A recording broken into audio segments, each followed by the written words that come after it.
अस्सलाम वालेकुम नाजरीन, मेरा नाम अली हैदर है और आपका शुक्रगुजार हूँ कि आपने मेरी ये वीडियो देखने के लिए वक्त निकाला। नाजरीन, वाकई डॉलर ख़त्म हो गया है, डॉलर का खात्मा हो गया है। मार्केट में नई करेंसी आ गई है। ये करेंसी पहले से मौजूद नहीं थी, इसको बाकायदा डिज़ाइन किया गया है।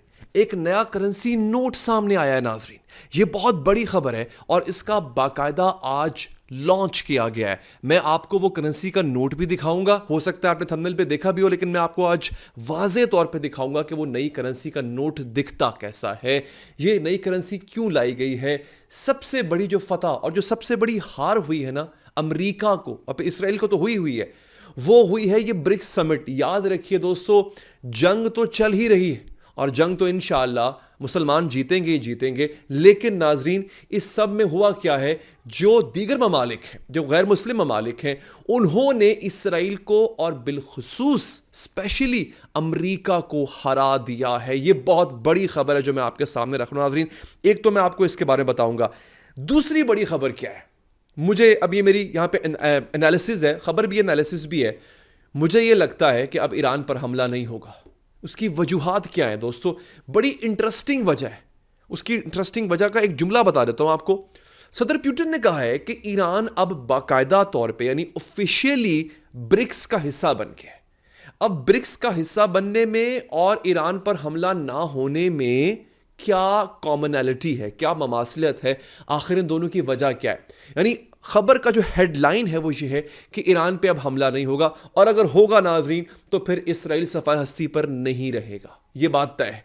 उसका मैं आपको ख्वाहिश नहीं बता रहा हूँ, ऐसा नहीं कि मेरा आई नो ख्वाहिश तो है ही सही, लेकिन मैं आपके सामने कुछ खबरें रखने जा रहा हूँ कि इसराइल अब ईरान पर हमला नहीं करेगा, और अगर करेगा तो फिर 10 दफ़ा सोच के करेगा और उसके बाद उसको इसका खुमियाजा बहुत भारी अदा करना पड़ेगा। ये है मेरे पास दूसरी खबर।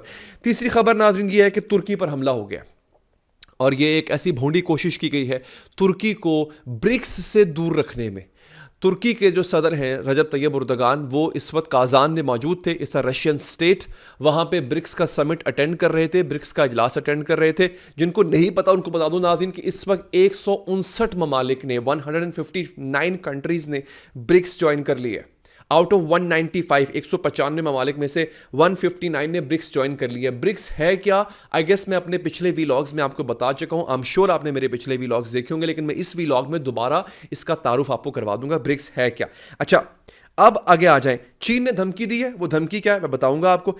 ईरान के पास खबर यह आई है कि ईरान के पास इस वक्त 1000 मिसाइल तैयार पड़ा हुआ है, और वो इसलिए तैयार पड़ा हुआ है कि इन केस इसराइल जैसे ही हमला करेगा 1000 मिसाइलों की बारिश हो जाएगी इसराइल के ऊपर। इत्तू सा स्टेट है, इत्तू सा मुल्क है इसराइल, और ईरान जब हमला करेगा तो सोचे वो क्या करेगा। ईरान ने पिछली बार 200 के करीब मिसाइल फेंके थे इसराइल पर, और इसराइल उनको रोक नहीं पाया था। इसराइल का iron Doom, patriot, David sling सब फेल हो गए थे। अब अगर 1000 मिसाइलों की, बैलिस्टिक मिसाइलों की बारिश होती है, इजराइल का क्या हशर होगा ये मैं आपको बताऊंगा। इसके साथ साथ रूस ने एक लाइसेंस दे दिया है ईरान को। वो लाइसेंस किस चीज़ का है ये आज के इस वीडियो का हिस्सा होगा। आपने करना सिर्फ ये, आपने इस चैनल को सब्सक्राइब कर लेना है ताकि कोई खबर आप मिस ना करें। अब मैं आपके सामने लाने जा रहा हूं वो करेंसी का नया नोट। ये देखिए नाज़रीन, आपके सामने ये एक 100 का बिल आ गया हुआ है। इसको क्या कहेंगे, इसको, इस करेंसी को अभी जो नाम है वो अभी तक सामने नहीं आया कि इसका नाम क्या है। ये देखिए ज़रा, इस करेंसी के अंदर, इसके अंदर आपको इसके फ्रंट और बैक साइड नज़र आ रही है। इसमें वो ममालिक हैं जो कि ब्रिक्स के फाउंडर ममालिक हैं। BRICS basically Brazil, Russia, Iran और चाइना और साउथ अफ्रीका, इन ममालिक ने एक तंजीम बनाई थी ब्रिक्स के नाम से, और फैसला यह किया था कि हम डॉलर पर इन्हिसार नहीं करेंगे, हम आपसी ट्रेड जो है वो अपनी अपनी करेंसीज में करेंगे। ब्रिक्स कामयाब होता गया, बढ़ता गया, इसमें और ममालिक शामिल होते गए। इस वक्त 159 कंट्रीज इसका हिस्सा बन चुके हैं, इंक्लूडिंग टर्की, इंडिया, पाकिस्तान भी बनने जा रहा है।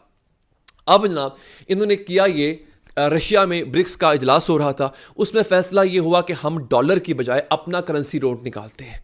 ये पहला डिज़ाइन जिस वक्त आपके सामने स्क्रीन पे चल रहा है नाजरीन, ये उस करेंसी का नया नोट है। जितने भी ब्रिक्स ममालिक हैं वो आज के बाद इसमें तिजारत किया करेंगे। सोचिए 195 कंट्रीज में से 159 ममालिक अगर इस करेंसी में ट्रेड करते हैं तो डॉलर का क्या हाल होगा। और अगर डॉलर नीचे आता है नाजरीन तो अमेरिका खत्म है।